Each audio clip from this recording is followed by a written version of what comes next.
Okay, welcome. Sergeant Alexander from the Master Assassins. I have my wife Tiana with me, and we're going to do a review for Spider-Man: Far From Home. Um, so, what I'm going to say about this movie is, I liked it. It was definitely better from Homecoming. Um, I thought the first hour was a bit slow and boring. We disagree on that. Um, I think the first hour or so was more about Peter Parker trying to adjust himself to be just 16. Um, I felt like that kind of slowed the movie down. That dragged it along. I get the balance, but for me, I didn't care for it. What about you?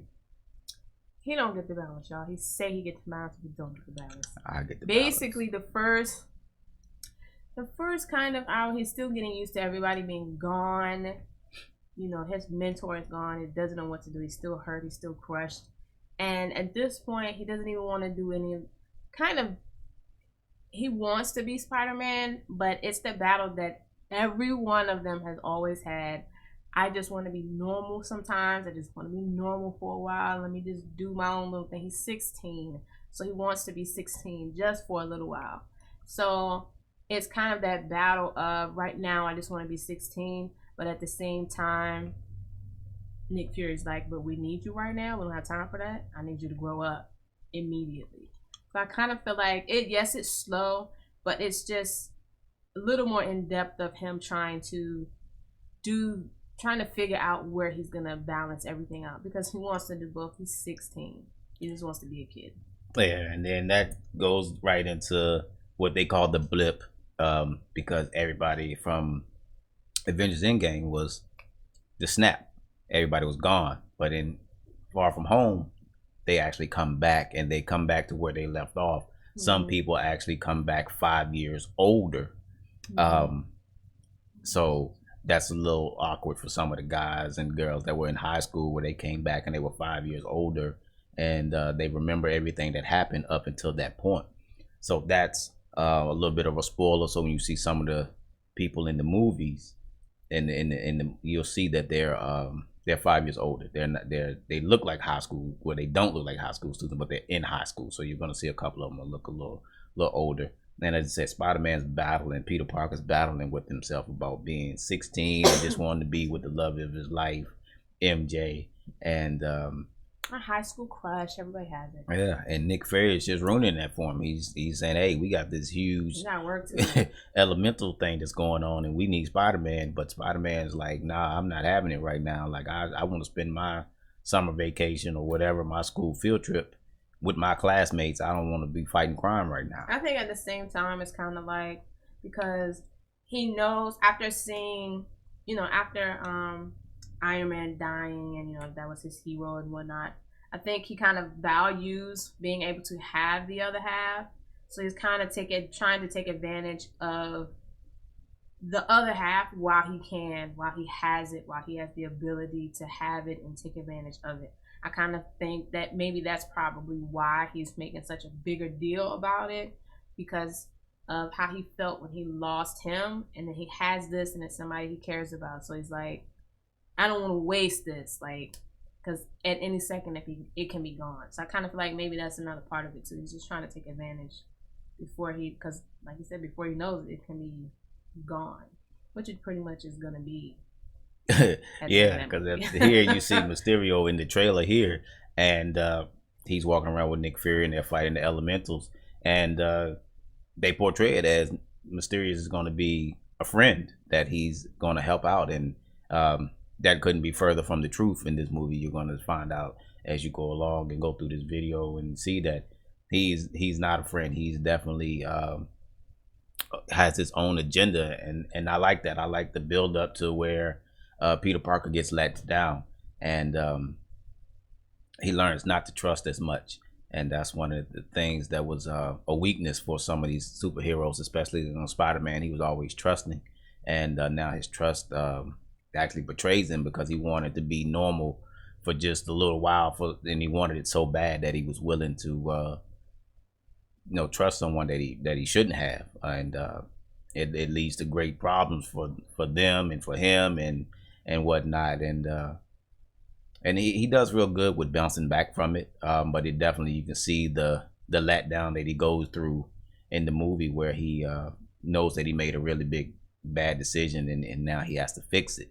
So uh that's going to be like really the meat and potatoes of the movie. It's just after that he's going to have to really just man up and be Spider-Man and do what he needs to do. Kind of coming into his own, Yeah, his own, because he doesn't have what's his name to call and say, I don't know what to do, what should I do, where do I go. None of that. It's kind of like, okay, now you have to take the lead and you're in charge. You have to figure it out. Tell us, what do you want us to do? What do you need us to do? Where should we go? Like when him and Mysterio were working together, it was kind of like, okay, I'm following your lead, is what they were trying to get him to do, to be like the leader, I guess you could say, because everyone else is gone. They didn't have anybody else to contact. Everybody else was on another world or busy doing this, or they are not in working condition type of thing. So it was kind of like, since you're an Avenger, tell us what to do. And he's like, I'm 16. I have no idea. yeah, he's really not trying to be in that role. And then as the movie goes on, we find out that, like, say, Mysterio is not a friend, and Peter Parker has to take the lead and do everything. And I really honestly forgot that Mysterio was like a bad guy. Yeah, I was like, wait, isn't he supposed to be a bad guy? But then I was like, well, I don't know. But then as the movie went on, I kind of was like, something ain't right here about this. And then with the whole glasses part, when they were in the bar, I was like, I knew it. Yeah, and that's another thing, that Tony Stark left him with some great gadgets to do some good stuff with, and he totally kind of abuses it to start off with, doing stupid stuff with it. And he'll quickly learn that this is not what these are for. And it just goes on. Like I said, he definitely learns quick to change his attitude and do what he needs to do. I was surprised that Samuel Jackson in this movie wasn't actually Samuel Jackson. He was a Skrull through this movie. That kind of threw me. Literally thinking of that. Yeah, that just threw me. Like, so that makes you go back and wonder, like, how long has he been a Skrull? Like, he's actually pretending to be on a beach, but he's actually on a spaceship. And, because just like every movie, what is this, a Marvel movie, right? Mm-hmm. Like every Marvel movie, there's always something in the middle of the credits. As the credits are rolling, then they flash with something. Then credits, and all the way at the end of the credits, something else. So with this one, because we didn't know that, I'm letting everybody know now. You gotta sit all the way to the end. Yes, like after credits have done rolling, there's another extra part. Yeah, definitely. Which I didn't get. Who the heck are those green people? Like I said, the green people are the Skrulls, so they're from. They came with Captain Marvel. She brought them when she came, and those are the people. Yeah, the ship and her movie. So that's where they came from, and like I say, and I didn't like that, because the Skrulls are actually supposed to be foes. They're not supposed to be friends.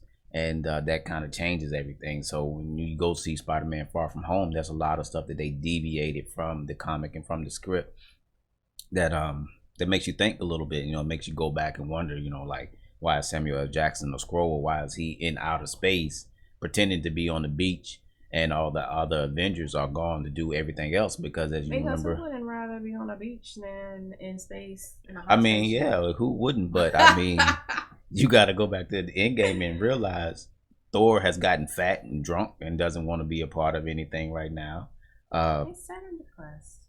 Captain America has traded in his shield and gotten old and living with the love of his life in the past. And Hulk is a genius now, so it makes you think, where's this Avengers team going? And that's where I come in. I speculate that they're going to bring in the new Avengers, where that's going to be led by Captain Marvel. And you'll have all the new cast members playing their new role. So I'm looking forward to seeing that. They did hint on a multiverse, so we don't know if there's going to be actual multiverse. I did know that, like I say, in the movie they did speak of it. So that goes to the Spider-Man animated series, or that Spider-Man, was it animated movie, the multiverse? Mm-hmm. Or is Miles Morales going to show up at some point? And Who's going to be the villain? I mean, what more can you do now with Spider-Man? I mean, in all the Spider-Man movies up to this point, we've seen all of his villains. We've seen Rhino, we've seen Shocker, we've seen the Crocodile, and the Hobgoblin. So where do you go now? Do you start over? The only one we haven't seen is Wilson Fisk.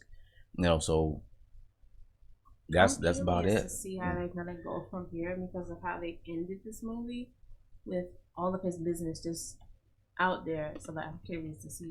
Yeah, and that's the thing. Mysterio definitely played a good role in being the bad guy. So sneaky. And at the end of the movie, he totally drops the bombshell where he exposes Peter Parker as Spider-Man and says that Spider-Man caused all this havoc and everything, and all of these elementals that you see in the trailer here.